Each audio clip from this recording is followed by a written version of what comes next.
कुर्सी पे बैठने वालों को जमीन की अहमियत याद रहे, सच दिखाते हैं आप। सच का सामना में आपका एक बार फिर स्वागत है। नदीम भाई, ये सचिन माले पे जो कार्रवाई हुई जिसमें आपका नाम हमने सुना, तो ये कैसे कार्रवाई हुई, क्या मामला था पूरा? अस्सलाम वालेकुम। मैं नदीमुद्दीन अलीउद्दीन माजी नगर सेवक उर्फ Nadeem feeder Malegaon ward number 19 municipal corporation के अंदर जो डिप्टी कमिश्नर सचिन माले है। दरअसल करप्शन की शुरुआत वहीं से बढ़ रही थी। जब भी हमारे शहर के, हमारे वार्ड के या कोई सोशल वर्कर उसके पास या कमिश्नर साहब पास काम ले जाना चाहते थे तो यह आदमी ने रिश्वतखोरी की हद पार कर दिया था।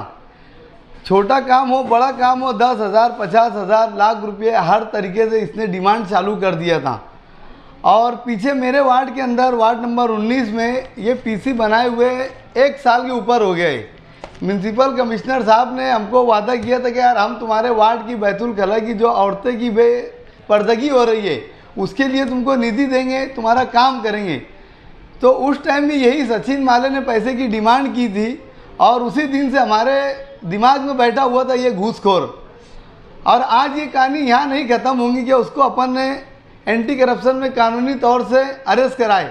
आगे मैं इनकम टैक्स ऑफिसर से भी अपील करूँगा, कंप्लेन दूंगा कि सचिन माले जैसे अधिकारी के घर पे रेड करो, उसकी मालूमात लो कि वो एक क्लर्क है, उसको कमिश्नर का चार्ज, डिप्टी कमिश्नर का चार्ज कैसे मिला, उसको इतनी बड़ी पोस्ट कैसे मिली, वो क्लर्क होने बाद उसके पास इतना अमाउंट कहाँ से आया, उसके खेत का, उसका बैंक बैलेंस का, उसके बंगले का, उसके घर का, उसकी कार्स का, उसके जेवर का, उसके वहाँ जो ऑन और आज इनकम टैक्स डिपार्टमेंट को जो ऑन रिकॉर्ड पेमेंट मिला, वो सब ताल्लुक से मैं इनकम टैक्स डिपार्टमेंट को अपील करूँगा, रिक्वेस्ट करूँगा, कंप्लेन करूँगा, कोर्ट जाऊँगा, अगेंस्ट के अंदर एक वकील खड़े करूँगा कि ये आदमी के साथ वह हाल होने चाहिए कि दोबारा म्यूनसिपल कॉरपोरेशन के अंदर कोई भी अधिकारी ने पैसे लेने से पहले ये सोचना कि फिर नदीम फीडर ना आ जाए।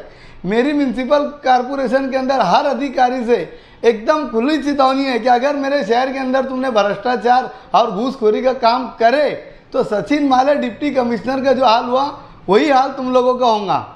रिश्वत देने का ये कैसे प्लान किया गया, क्या इसका? जैसे भी आपने पूछे ये मामला कैसा हुआ तो मैं मीडिया के माध्यम से बताऊंगा। ये मामला ऐसे हुआ है कि ये ठेकेदार को जब हम काम करने का बोलते कि हमारे वार्ड में ये परेशानी है, काम कर दो, तो ठेकेदार लोग बोलते कि नदीम भाई म्यूनसिपल कॉरपोरेशन से म्यूनसिपल कमिश्नर हमको बिल देता ही नहीं, और सचिन माले जैसे लोग बिल निकालने के लिए 10% से रिश्वत मांगते। तो हमने उसका ट्रैप लगा के जो बिल निकालने के लिए ठेकेदार का उसने रिश्वत मांगा वो एंटी करप्शन की मदद से दिया। और यही काम उसने मेरे साथ भी किया था जब मैंने मेरे वार्ड की बैतुल खला के लिए उससे ये बजट मांगा था, निधि मांगा था, ये उसकी फाइल है, तब भी उसने मुझसे रिश्वत मांगा था और आज बिल निकालने टाइम भी वो रिश्वत मांग रहा था। इसके लिए हमने एंटी करप्शन की मदद से उसको उसकी जगह बता दी।